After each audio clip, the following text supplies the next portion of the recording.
आशाच किचनमध्ये आपलं स्वागत आहे। आज आपण बनवणार आहोत झणझणीत काळ्या रश्श्याची शेवभाजी। त्यासाठी आपल्याला लागणारं साहित्य: शेव 1 वाटी घेतलेली आहे, कांदा खोबरं वाटण घेतले आहे, लाल तिखट, काळा मसाला, मीठ, कोथिंबीर, जिरे, हिंग, हळद आणि आवश्यकतेनुसार तेल। आता आपण एका कढईमध्ये तेल टाकून घेणार आहोत। तेल चांगलं तापलं की त्यात 2 चम्मच कांदा खोबऱ्याचं वाटण आहे ते टाकून घेणार आहे, जिरे। आता हे वाटण आपण चांगलं परतवून घ्यायचं आहे।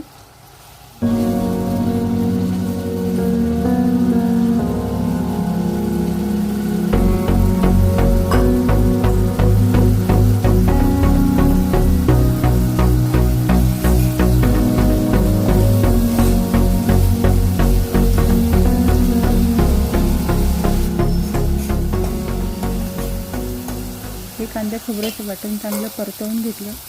आता त्यात 2 चम्मच काळा मसाला टाकणार आहे। आपण लाल तिखट, काळा मसाला हे आपल्या आवडीनुसार कमी किंवा जास्त करू शकतो।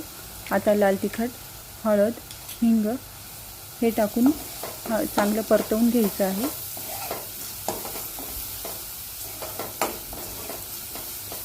आता त्यात कोथिंबीर टाकून घेऊ।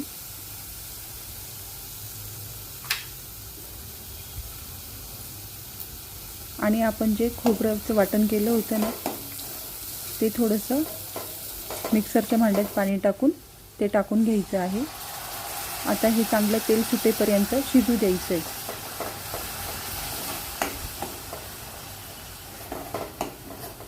आता त्याला चांगले तेल सुटलेलं आहे। आता आपण यात गरम पाणी टाकून घेणार आहोत।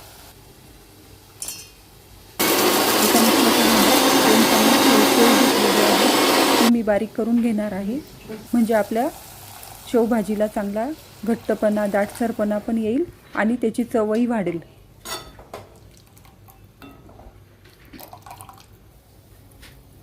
ही रस्सा आता चांगला उकळलेला आहे।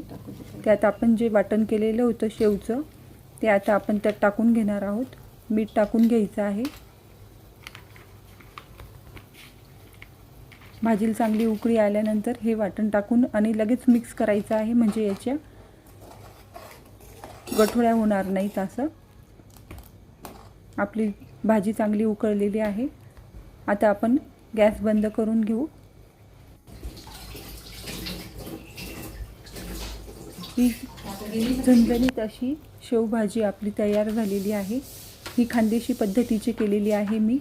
ही चपाती भाकरी बरोबर छान लागते। कधी आपल्याकडे भाजीला काही नसलं किंवा आयत्या वेळेला पाहुणे आले कोणी, तर पटकन शेवभाजी ही करता येईल। आणि शेव घेताना मी ही जाड शेव घेतलेली आहे, भाजीची शेव म्हणून। आपली शेवभाजी आता तयार झालेली आहे। त्यात आपण कोथिंबीर आणि शेव टाकून घेणार आहोत। शेव ही आपण जेव्हा जेवायला बसतो त्याच वेळेला शेव टाकायची, आधी टाकून नाही ठेवायची, नाहीतर शेव नरम होऊन जाते।